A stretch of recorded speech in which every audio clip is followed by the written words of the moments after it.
ومن سيئات أعمالنا من يهده الله فلا مضل له ومن يضلل فلا هادي له وأشهد أن لا إله إلا الله وحده لا شريك له وأشهد أن محمدا عبده ورسوله يا أيها الذين آمنوا اتقوا الله حق تقاته ولا تموتن إلا وأنتم مسلمون يا أيها الناس اتقوا ربكم الذي خلقكم من نفس واحدة وخلق منها زوجها وبث منهما رجالا كثيرا ونساء واتقوا الله الذي تساءلون به والأرحام إن الله كان عليكم رقيبا يا أيها الذين آمنوا اتقوا الله وقولوا قولا سديدا يصلح لكم أعمالكم ويغفر لكم ذنوبكم ومن يطع الله ورسوله فقد فاز فوزا.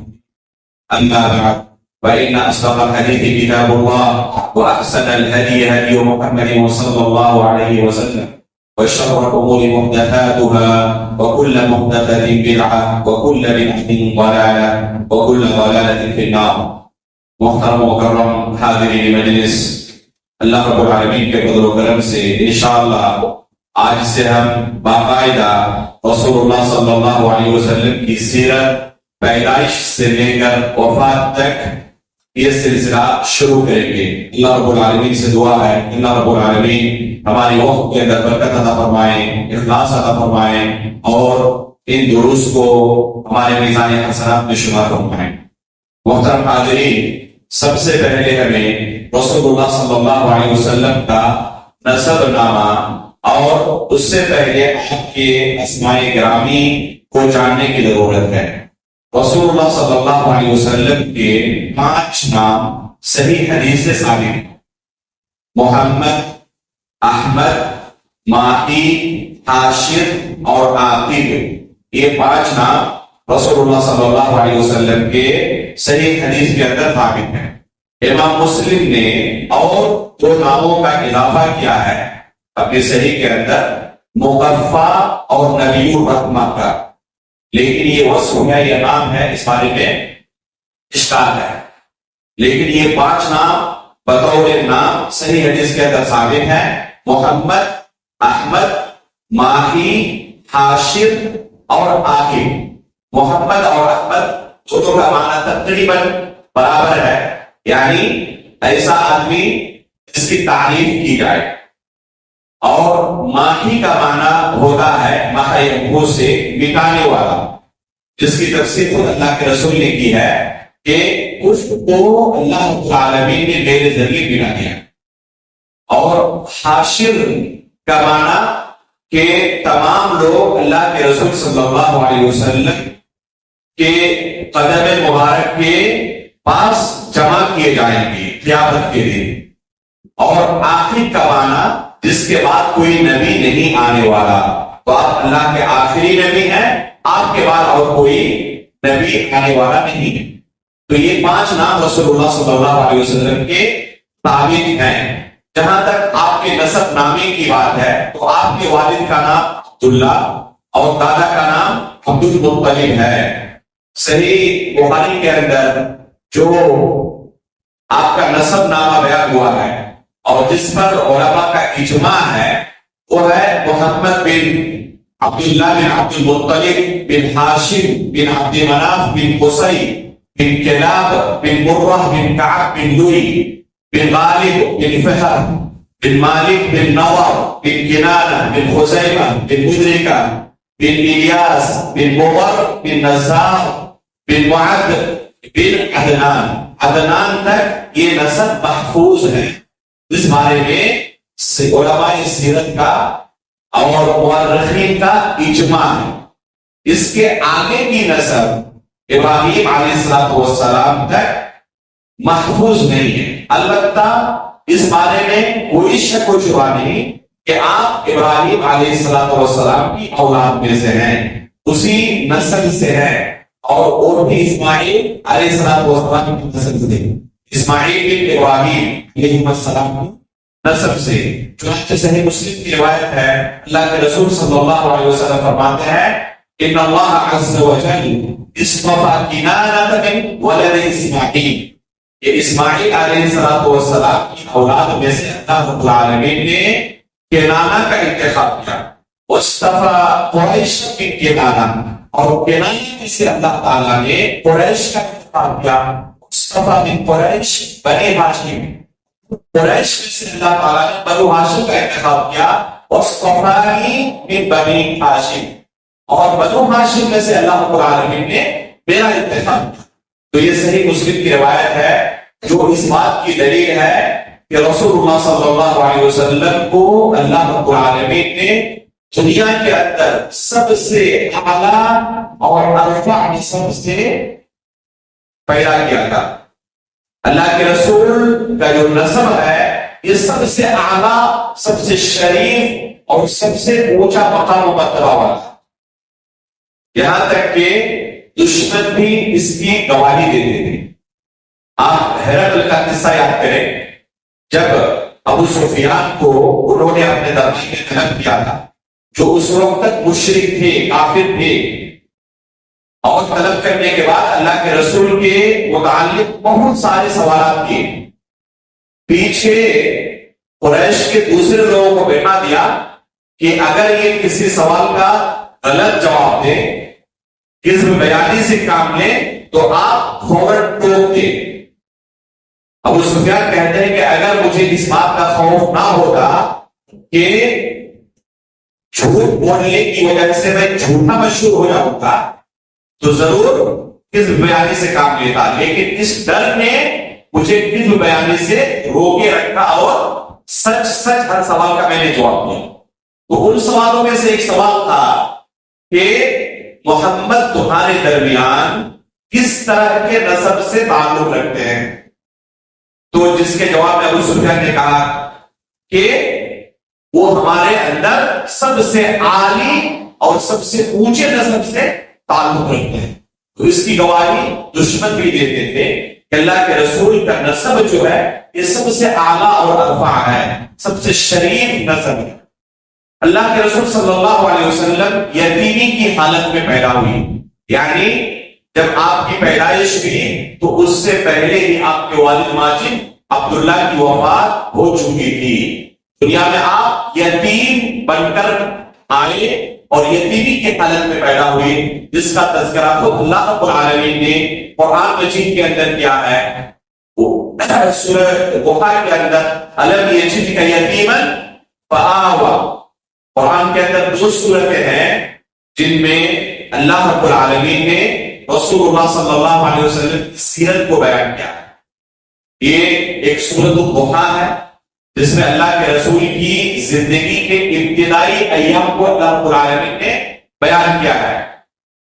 الم یجدک یتیما فآوی، تو اس کے اندر ابتدائی حالت کو اللہ رب العالمین نے بیان کیا ہے، اور آخری زندگی بلکہ وفات کے قصے کو اللہ رب العالمین نے 30ویں پارے کی ایک چھوٹی سی سورہ کے اندر بیان کیا ہے. اذا جاء نصر اللہ والفتح ورأيت الناس يدخلون في دين الله أفواجا فسبح بحمد ربك واستغفر إنه كان توابا.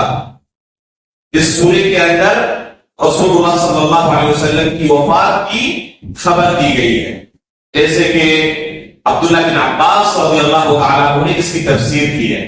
یہ چھوٹے سے بچے تھے عبداللہ بن عباس رضی اللہ تعالیٰ عنہ، اللہ کے رسول صلی اللہ علیہ وسلم کے پاس انہوں نے علم حاصل کیا.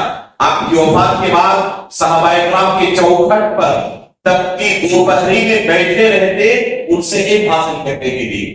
قرآن کے سب سے بڑے مفسر عمر فاروق رضی اللہ تعالیٰ عنہ اس چھوٹے سے بچے کو جب خاص اور اہم میٹنگ ہوتی جس میں بڑے بڑے صحابہ اکرام شامل ہوتے، اس چھوٹے سے بچے کو بھی اس میٹنگ میں شامل کرتے.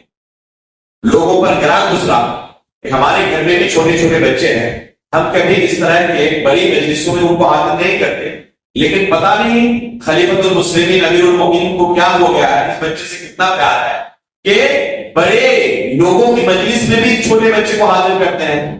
جب عمر فاروق رضی اللہ تعالیٰ عنہ کو یہ خبر پہنچی کہ بعض لوگ اس وجہ سے چیٹنگ وہی کر رہے ہیں، تو لوگوں کی محفل میں پوچھا کہ اذا جاء نصر اللہ والفتح سے آپ لوگ کیا سمجھتے ہیں؟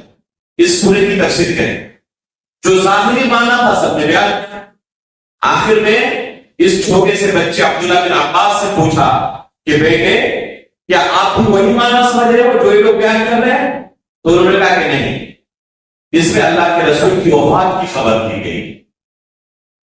یہ باریک علم اس چھوٹے سے بچے کے پاس تھا. اور فاروق رضی اللہ تعالیٰ عنہ کہہ رہے کہ میں بھی وہی سمجھ رہا ہوں جو آپ سمجھ رہے ہیں. اس میں اللہ کے رسول کی وفات کی خبر کہاں دی گئی ہے؟ اللہ رب العالمین نے کیا کہا کہ دیکھیں کہ آپ لوگ جماعت در جماعت چوک در چوک اسلام کے اندر داخل ہو رہے ہیں. اس لیے اب وقت آ گیا ہے کہ آپ اپنے رب کا تسبیح بیان کریں اپنے رب کی, اور اللہ رب العالمین کے سامنے اپنے گناہوں کی بخشش طلب کریں, استغفار کثرت سے کیا کریں. انہوں نے اللہ کے رسول صلی اللہ علیہ وسلم کو دیکھا تھا. اللہ کے رسول اپنا ہر کام استغفار سے ختم کرتے تھے, اور اللہ رب العالمین اب یہاں اللہ کے رسول کو استغفار کا حکم دے رہے ہیں. اندازہ لگا لیا کہ اسلام کی دعوت پھیلانے کے لیے اللہ کے رسول کو اللہ تعالیٰ نے بھیجا تھا. اب لوگ اسلام کے اندر داخل ہو رہے ہیں جماعت کی شکل میں, افراد کی شکل میں نہیں. تو جو اللہ کے رسول کی ڈیوٹی تھی مکمل ہو گئی. استغفار کا حکم دیا جا رہا ہے. اس کے مطلب اللہ کے رسول کی زندگی کا آخری وقت آ پہنچا ہے. تو یہ باریک استدلال عبداللہ بن عباس رضی اللہ تعالیٰ عنہ نے کیا کہا. تو ان دو سورتوں کے اندر اللہ کے رسول صلی اللہ علیہ وسلم کی سیرت کو بیان کیا گیا. سورۃ الضحیٰ میں ابتدائی زندگی کو اور سورۃ النصر میں آخری زندگی کو اللہ رب العالمین نے بیان کیا. تو اللہ کے رسول صلی اللہ علیہ وسلم یتیمی کی حالت میں پیدا ہوئی.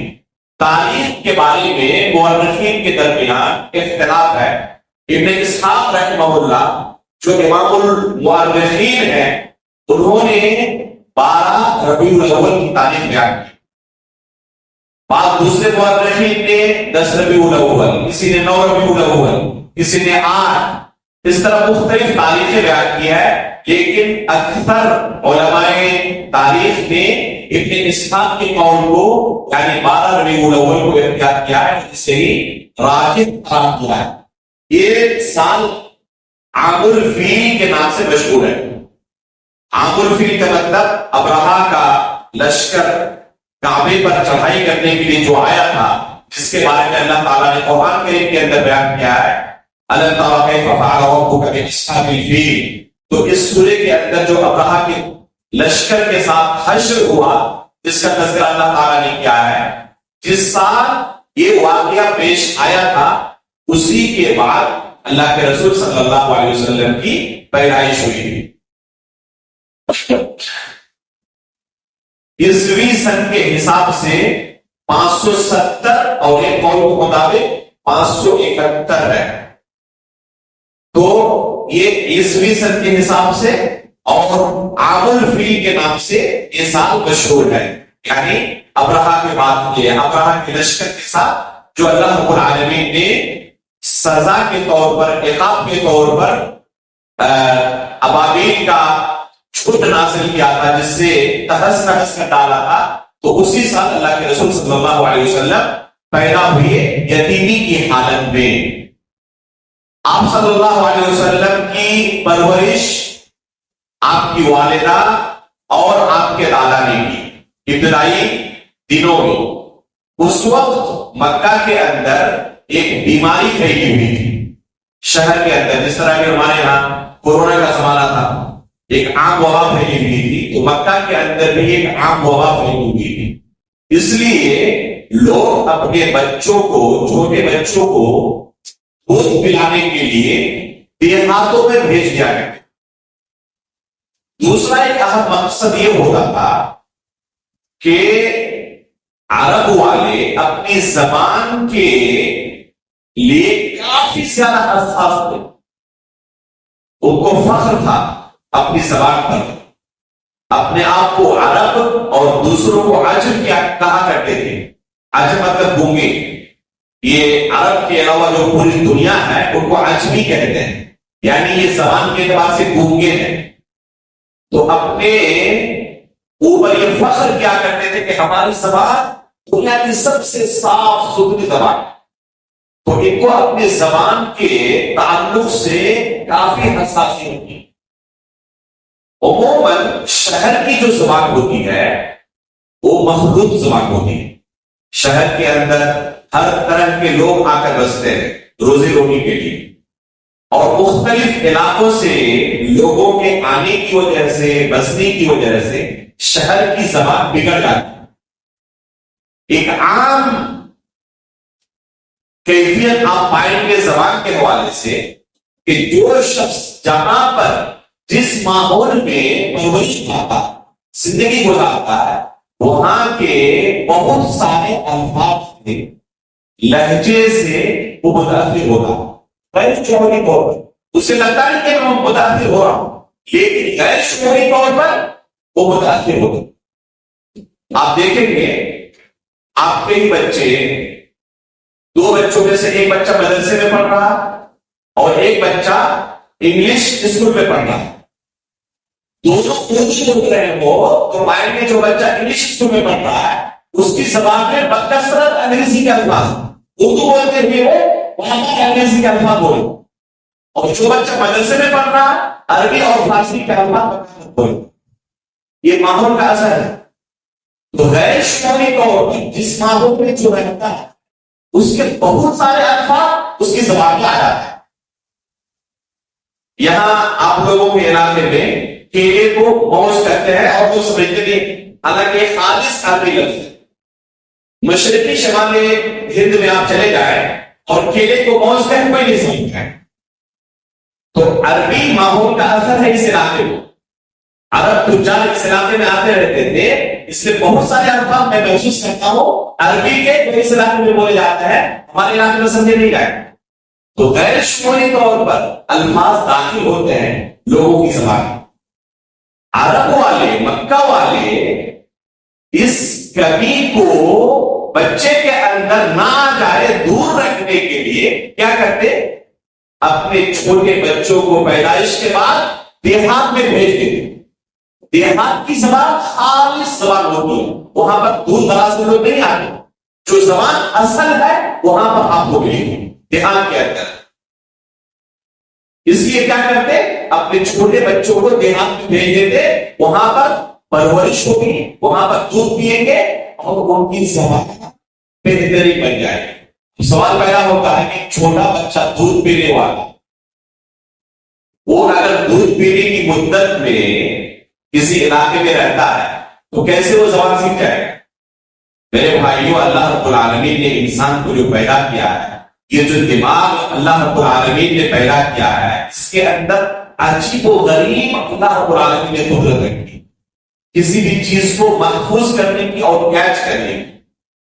ایک بچہ پیدا ہونے کے بعد سے ہی ہر چیز کو سنتا ہے، اور تقریباً 2 سال، 2.5 سال، 3 سال تک جو کچھ وہ سنتا ہے اپنے دماغ کے اندر اسٹور کر رہا ہوتا ہے، محفوظ کر رہا ہے، جو کچھ سن رہا ہے۔ ابھی اس کی زبان نہیں کھلی ہے، بول نہیں پا رہا۔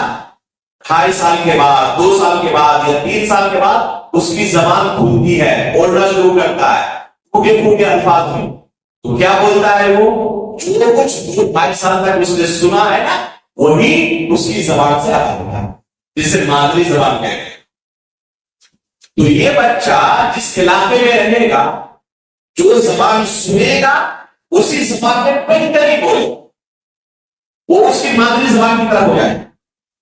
میرے بچے 4 بچے مدینہ میں پیدا ہوئے، وہاں پر جو چھوٹے بچے پیدا ہوئے، جو سب سے آخری بیٹی پیدا ہوئی تھی، تو اس کی زبان وہی زبان سنی عربی، خالص عربی لہجے میں عربی زبان بولتی۔ بچے آپس میں لڑائی جھگڑے کرتے، مار پیٹ کرتے، سب عربی زبان۔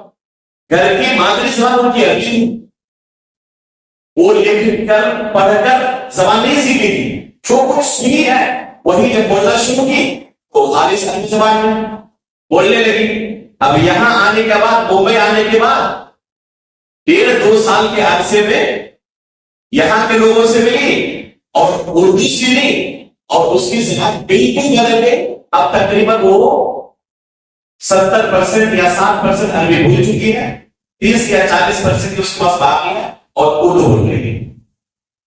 تو ایک بچہ جو سنتا ہے وہ نہیں بولتا.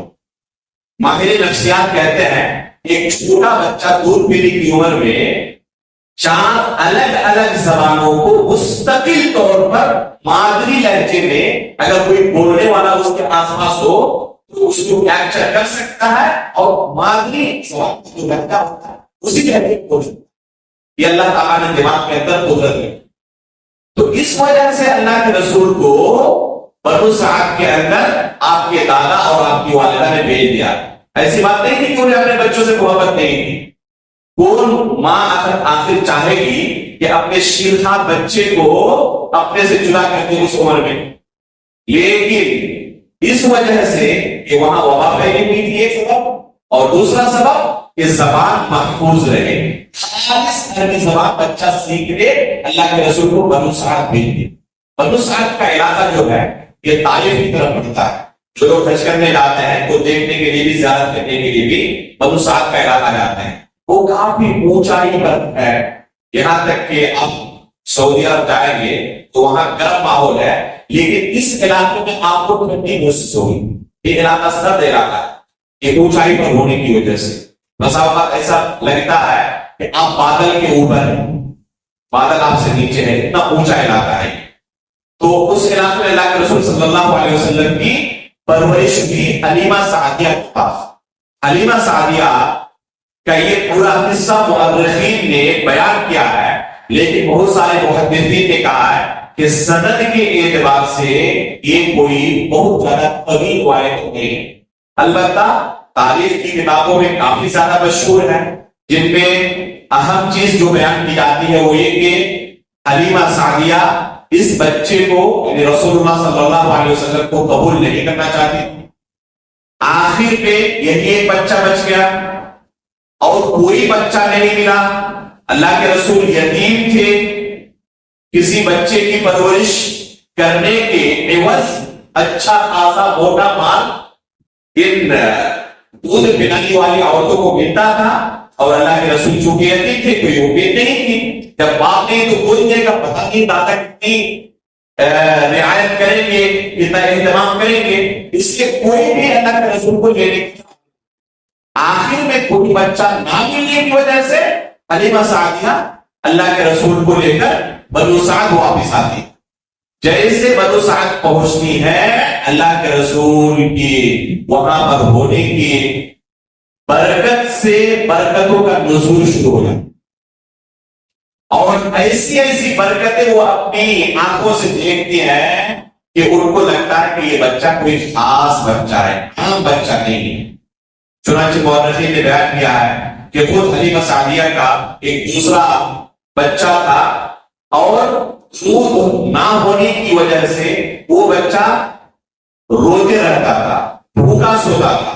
لیکن اللہ کے رسول کو لانے کے بعد اللہ رب العالمین نے دودھ کے اندر اتنی برکت دی کہ دونوں بچے، اللہ کے رسول بھی اور حلیمہ کا اپنا بچہ، دونوں بھر پہ آسودہ ہو کر دودھ پیے. اسی طرح گھر کے اندر جو بکریاں تھیں ان کے تھن سوکھ چکے تھے. جہاں پر یہ چرنے کے لیے جاتی بکریاں، وہ چراگاہ بھی سوکھا ہوا تھا، لیکن ہر جگہ ہریالی آتی، بکریوں کے گھر میں دودھ آنے لگے. اس طرح بہت سارے واقعات پیش آئے جن سے ان کو لگا کہ اس بچے کو یہی رکھ لینا بہتر ہے. ان کی نیتیں بدلنے لگی.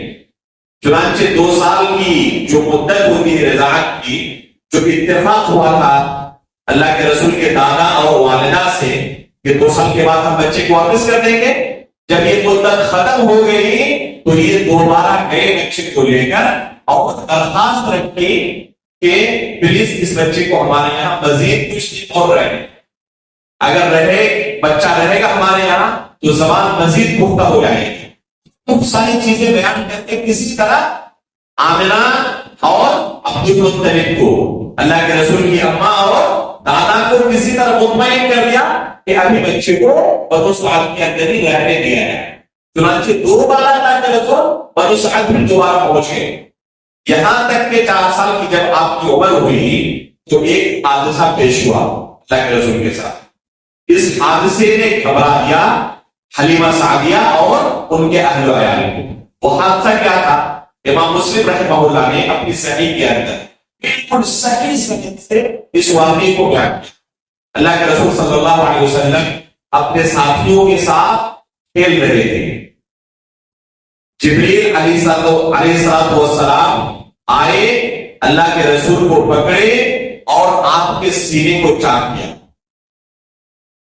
اس زمانے میں میڈیکل ترقی کتنی کرنی چکی تھی، لیکن اس کے باوجود جو واقعات اللہ کے رسول کے ساتھ اس زمانے میں پیش ہوئے، آج کی جدید میڈیکل اس کو مقابلہ نہیں کی۔ اللہ کے رسول صلی اللہ علیہ وسلم کے سینے کو چاک کیا، دل کو نکالا اور سونے کے ایک تشت میں اسے رکھا، زمزم کے پانی سے اسے دھلا اور ایک حصہ اس سے نکال کر پھینک دیا اور کہا کہ یہ شیطان کا حصہ ہے، اور پھر آپ کے سینے میں آپ کے دل کو رکھ کر سل دیا۔ یہاں تک کہ انس رضی اللہ تعالیٰ کو کہتے ہیں کہ بعد میں بھی، بڑی عمر ہو جانے کے بعد بھی، اللہ کے رسول کے سینے میں وہ سلنے کا داغ موجود تھا جو جبریل علیہ السلام نے بچپنے کی عمر میں اللہ کے رسول صلی اللہ علیہ وسلم کا آپریشن کیا تھا۔ تو ایک مرتبہ اس وقت اللہ کے رسول کے سینے کو چاک کیا گیا اور آپ کے دل کو دھلا گیا تھا۔ دوسری بات، اسراء اور معراج کے موقع پر بھی صحیح سند سے مروی ہے کہ آپ صلی اللہ علیہ وسلم کے سینے کو چاک کیا گیا تھا اور پھر اسے دھل کر دوبارہ آپ کے سینے میں آپ کے دل کو رکھا گیا تھا۔ تو یہ واقعہ بچپنے کی عمر میں اللہ کے رسول صلی اللہ علیہ وسلم کے ساتھ پیش ہوا۔ جیسے یہ واقعہ ہوا، جو ساتھی آپ کے ساتھ کھیل رہے تھے وہ گھبرا گئے۔ ایسی بات ہے کہ چھوٹے بچے کے ساتھ اس طرح کا حادثہ ہو، کوئی اجنبی آئے اور اس طرح آپریشن کرنے لگے، بچے گھبرا جائیں گے۔ یہ ڈر کے مارے بھاگے اور جا کر حلیمہ سعدیہ کو گھر میں جا کے خبر دی کہ محمد قتل کر دیے گئے۔ یہ ڈر گئے، فوراً دوڑتے ہوئے بعد میں آئے، وہاں پہ کھیل رہے تھے، دیکھا کہ اللہ کے رسول بالکل ڈرے سر پہ کھڑے ہیں۔ جب یہ واقعہ ان لوگوں نے بیان کیا کہ اللہ کے رسول کے ساتھ اس طرح ہوا تھا، دیکھا کہ الحمدللہ باقیات ہے، زندہ ہے، شکر بنایا کہ وفات نہیں ہوئی، ورنہ کیا جواب دیتا ہے ان کی والدہ کو، ان کے دادا کو۔ لیکن انہوں نے کہا کہ اب اس بچے کو اپنے پاس رکھنا خطرے سے خالی ہے، پتہ نہیں کب کون سا حادثہ ہو گیا۔ جب سے یہ بچہ آ رہا ہے، عجیب و غریب طرح کی چیزیں، ہر چیز ایک الگ طرح کی نظر آ رہی ہے، یہاں تک کہ یہ حادثہ ہو گیا، کبھی بھی کوئی بھی حادثہ ہو سکتا ہے اور اس کے ذمہ دار ٹھہرائے جائیں گے، اس لیے مزید اس بچے کو اپنے یہاں رکھنا خطرے سے خالی ہے۔ چنانچہ فوراً مکہ گئے اور اللہ کے رسول صلی اللہ علیہ وسلم کو ان کی والدہ کو سونپ دیا۔ تو 4 سال کی عمر میں اللہ کے رسول کے ساتھ یہ حادثہ ہو چکا تھا، اور پھر اس کے بعد 2 بار اللہ کے رسول مکہ واپس آ گئے، تو آپ کا آبائی وقت تھا۔ اس کے بعد اللہ کے رسول صلی اللہ علیہ وسلم کی جب عمر 6 سال کی ہوئی تو آپ کی والدہ جو اصل مدینے کی تھی، آپ کی والدہ مدینے کی بیٹی تھی، بنو نجار کی، تو اپنے شوہر کے قبر کی زیارت کے لیے مدینے آئی، جن کی قبر مدینے کے راستے میں تھی۔ محمد صلی اللہ علیہ وسلم کو لے کر اپنے بیٹے کو اور اپنے ساتھ ایک لوٹی جن کا نام ام ایمن تھا لے کر مدینہ آتی ہے اپنے شوہر کی قبر کی زیارت کے لیے۔ زیارت کرنے کے بعد جب واپس آتی ہے، جو مکہ سے مدینے کا پرانا راستہ تھا، عموماً جسے اب لوگ اختیار نہیں کرتے، یہ یمبو سے ہو کر گزرتا ہے، یمبو سے ہو کر آپ ابوا ہوتے ہوئے چھپا ہوتے ہوئے مکہ پہنچیں گے۔ اس راستے سے سفر کیا ہے؟ عموماً جو لوگ مکہ جاتے ہیں مدینے سے، اب طریق الہجرتین سے جاتے ہیں، جو کہ بہت شارٹ کٹ، بہت اچھا راستہ سعودی عرب کی حکومت نے بنا دیا ہے۔ لیکن جو پرانا راستہ تھا، اس راستے سے آمنہ اپنے بیٹے اور ام ایمن اپنی لوٹی کو لے کر اس راستے سے واپس ہوتی ہے۔ ابوا کے مقام پر پہنچنے کے بعد آمنہ کی وفات ہو جاتی ہے۔ اللہ کے رسول صلی اللہ علیہ وسلم کی ابوا کے مقام پر وفات ہو جاتی ہے، اور پھر ام ایمن اللہ کے رسول صلی اللہ علیہ وسلم کو ساتھ لے کر مکہ پہنچتی ہے۔ تو اس طریقے سے حادثہ ہوتا ہے راستے کے اندر۔ گئے تھے والد کی قبر کی زیارت کے لیے، لیکن راستے میں اماں کو بھی اللہ کے رسول کھو دیتے ہیں۔ تو آپ کی قبر ابوا کے علاقے میں ہے۔ بہت سارے عمرہ کرنے والے، حج کرنے والے زیارت کے لیے جاتے بھی ہیں، لیکن حقیقت میں کون سی قبر ہے تعین کے ساتھ کہنا مشکل ہے۔ گرچہ بہت سارے لوگ بہت کچھ بتاتے ہیں، لیکن یقین کے ساتھ کہنا کہ یہی قبر ہے یہ مشکل ہے۔ البتہ اس علاقے میں آمنہ کی قبر ہے۔ اللہ کے رسول صلی اللہ علیہ وسلم پھر دوبارہ مکہ پہنچتے ہیں، اور عبدالمطلب جو آپ کے دادا تھے ان کی کفالت میں 2 سال تک ہیں، یہاں تک کہ 8 سال کی جب عمر ہوتی ہے تو آپ کے دادا بھی دنیا سے رخصت ہو جاتے ہیں، اور تقریباً ان کی عمر 80 سے اس وقت زیادہ، دادا عبدالمطلب کی عمر تقریباً 80-82 سال کی تھی جب وہ دنیا سے رخصت ہو جاتے ہیں۔ اور رخصتی سے پہلے اپنے ہی لڑکے ابو طالب، یعنی جو اللہ کے رسول کے چچا ہوتے، ان کے ذمے کر کے وصیت کر کے جاتے ہیں کہ اب اس بچے کی پرورش آپ کو کرنی۔ ابو طالب یہ اللہ کے رسول کے سگے چچا، یعنی اللہ کے رسول کے والد عبداللہ اور ابو طالب یہ دونوں سگے بھائی تھے۔ ان دونوں کے والدہ دو تھے۔ ایسا نہیں کہ ماں جایا بھائی ہو یا باپ کے حساب سے صرف بھائی ہو، جسے حقیقی اور اللہ کی کہتے ہیں، ایسا نہیں بلکہ سگے بھائی کے حق ہوگا۔ تو ابو طالب کے حوالے کر کے عبدالمطلب دنیا سے رخصت ہو جاتے ہیں۔ باقی پوری زندگی رسول اللہ صلی اللہ علیہ وسلم کی ابو طالب کی کفالت میں گزرتی۔ تو اللہ کے رسول صلی اللہ علیہ وسلم یتیمی کی حالت میں پرورش پائے۔ اس سے ہمیں کیا سبق ملتا ہے کہ اللہ رب العالمین جسے چاہے وہ یتیم ہی کیوں نہ ہو اس کی حفاظت کرے، اور جس کی حفاظت اللہ رب العالمین کرے، چاہے دنیاوی وسائل ظاہری طور پر ساتھ نہ دے، کوئی اسے کامیابی کے راستے تک پہنچنے میں کوئی چیز روک نہیں سکتی، کوئی چیز رکاوٹ نہیں ہوتی۔ چنانچہ اللہ کے رسول یتیمی کی حالت میں دنیا میں آتے ہیں۔ 6 سال کی عمر میں والدہ گزر جاتی ہیں، 8 سال کی عمر میں دادا گزر جاتے ہیں۔ اس کے باوجود بھی اللہ کے رسول صلی اللہ علیہ وسلم کو اس اعلیٰ اور ارفع مقام و مرتبہ تک پہنچنے سے کوئی چیز روک نہیں۔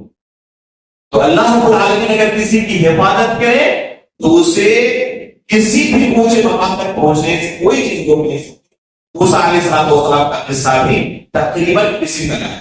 فرعون کے گھر میں اللہ رب العالمین نے موسیٰ علیہ السلام کی پرورش کی۔ اسی طرح آپ پائیں گے علماء اکرام کی سیرت میں بہت سارے علماء اکرام ایسے گزرے ہیں جو یتیمی کی زندگی گزارے، لیکن اللہ رب العالمین نے اپنے وقت کو انہیں امام بنایا۔ جیسے حافظ ابن حجر رحمہ اللہ، 55 کی عمر میں والد کی وفات ہو گئی، چند سالوں کے بعد اماں بھی دنیا سے گزر گئی، تقریباً 5-6 سال کی عمر میں والد سے والدہ سے دونوں سے محروم ہو گئی۔ اس کے باوجود حافظ ابن حجر رحمہ اللہ تقریباً 12 سال کی عمر میں خانہ کعبہ کے اندر مکہ مکرمہ میں، حالانکہ تھے مصر کی، 12 سال کی عمر میں خانہ کعبہ میں تراویح کی نماز پڑھائے۔ یہ مقام اللہ تعالیٰ نے حافظ ابن حجر کو عطا کیا۔ تو اللہ رب العالمین جسے چاہے اس کی حفاظت کرتا ہے، اور اسے کوئی بھی دنیاوی ظاہری چیزیں وسائل نہ ہونے کے باوجود روک نہیں سکتے۔ اس لیے اللہ رب العالمین سے ہمیشہ انسان کو دعا کرنی چاہیے۔ ضروری نہیں کہ کسی کے والدین ہو تو بہت اونچا مقام تک بچہ پہنچ جائے، اور کسی کے والدین کی وفات ہو گئی تو بچہ برباد ہو جائے گا۔ اللہ رب العالمین حفاظت کرنے والا ہے، اللہ رب العالمین سے دعا کرنا چاہیے۔ دوسری ایک نصیحت یہ ملتی ہے کہ اگر کسی کے سامنے وسائل کی کمی ہو تو اس سے کسی کو ہمت نہیں ہارنی چاہیے. جو کچھ اللہ رب العالمین نے آپ کو دیا ہے آگے بڑھنے کی کوشش کریں. ہمت کرنے والوں کو بھی ہار نہیں ہوتی. اکثر و بیشتر کامیابیاں اسی طرح کی مشکلات کے بانی. اسی طرح ایک درس یہ ملتا ہے کہ رسول اللہ صلی اللہ علیہ وسلم کو اللہ رب العالمین نے یتیم بنا کر دنیا میں بھیجا تاکہ آپ دوسرے محتاج، بے بس، بے کس، اس طرح کے مجبور لوگوں کی حالت ذات کا صحیح اندازہ لگا سکیں. ایک انسان جو اس طرح کی مشکلات کی زندگی سے خود گزرا ہو وہ ان مصیبت زدہ لوگوں کی پریشانیوں کا صحیح اندازہ بنسبت اس کے جس نے کبھی کوئی مصیبت دیکھی ہی نہ ہو، ہمیشہ نعمتوں کے اندر پرورش ہوئی ہو تو اسے مصیبتوں کا کوئی اندازہ نہیں ہو. اللہ کے رسول صلی اللہ علیہ وسلم نے مصیبت کی زندگی گزاری، اس لیے آپ کو ہمیشہ ان مصیبتوں کا ادراک تھا اور زندگی بھر اللہ کے رسول اسی طرح بے کسوں کا سہارا بنتے رہے، یہاں تک کہ پہلی وحی کے نازل ہونے کے بعد جب گھبرائے ہوئے آئی خدیجہ رضی اللہ تعالیٰ عنہ کے پاس تو ہمت دلاتے ہوئے خدیجہ رضی اللہ تعالیٰ عنہ نے کیا کہا تھا کہ اللہ رب العالمین آپ کو اس طرح بے سہارا، بے عامل نہیں چھوڑے گا، بے مددگار نہیں چھوڑے گا. انک لتصل الرحم. آپ کے اندر جو خوبیاں ہیں وہ ایسی خوبیاں ہیں کہ جن کے پاس یہ خوبیاں رہتی ہیں اللہ رب العالمین انہیں برباد نہیں کرتا. آپ صلہ رحمی کرتے ہیں، جو محتاج ہیں ان کی مدد کرتے ہیں، جو آپس میں لڑ رہے ہو، جھگڑ رہے ہو، ان کے درمیان صلح کراتے ہیں. کوئی شخص پریشان حال ہو تو ان کا بوجھ ڈھوتے، کوئی کمانے نہ جانتا ہو تو آپ ان کو کما کر دیتے ہو. تو یہ جو آپ کے اندر خوبیاں ہیں، ان خوبیوں کے مالک کو اللہ رب العالمین کبھی برباد نہیں کرتا. تو اللہ کے رسول صلی اللہ علیہ وسلم کے پاس یہ خوبیاں بچپنے کی عمر سے موجود ہیں. اسی طرح کی زندگی اللہ کے رسول نے گزاری، پرورش کے مصیبت کے حالات اللہ کے رسول کی ہوئی. اس کے بعد آگے کی اللہ کے رسول کی زندگی ابو طالب کی کفالت میں کیسے گزری اور کون سے ایسے واقعات پیش ہوئے جن سے ابتدائی طور پر لوگوں کو اندازہ ہو چکا ہے کہ یہ کچھ بڑے کرنے والا، یہ عام بچوں کی طرح نہیں ہے بلکہ الگ ان کے ساتھ کچھ ہونے والا ہے. ایسے ایسے واقعات پیش ہوئے ابو طالب کی کفالت میں، جن کا تذکرہ انشاءاللہ کل کے درس میں آپ کے سامنے کیا جائے گا. اللہ رب العالمین سے ہم دعا کرتے ہیں کہ اللہ رب العالمین رسول اللہ صلی اللہ علیہ وسلم کی سیرت میں ہمارے لیے جو بہت کی چیزیں ہیں انہیں حاصل کرنے کی توفیق عطا فرمائے اور اللہ رب العالمین اس کے مطابق ہمیں بھی زندگی گزارنے کی توفیق عطا فرمائے. آمین تقبل رب العالمین. وصلی اللہ علیہ محمد. سبحانک اللہم و بحمدک، اشہد ان لا الہ الا انت، استغفرک و اتوب الیک.